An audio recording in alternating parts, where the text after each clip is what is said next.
الحمد لله نحمده ونستعينه ونستغفره ونؤمن به ونتوكل عليه ونعوذ بالله من شرور أنفسنا ومن سيئات أعمالنا من يهده الله فلا مضل له ومن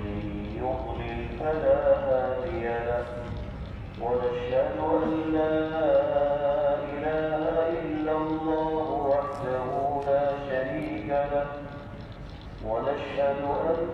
سيدنا ونبينا وإمامنا وسندنا ومولانا محمدا عبده ورسوله صلى الله تبارك وتعالى عليه وعلى آله وصحبه وبارك وسلم تسليما كثيرا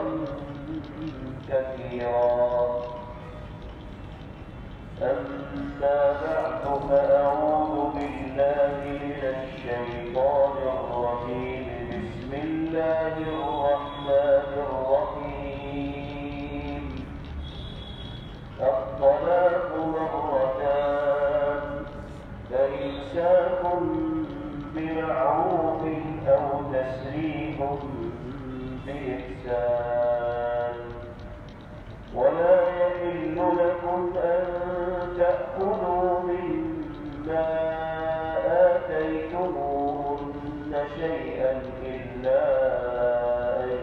يخافا ألا يقيما حدود الله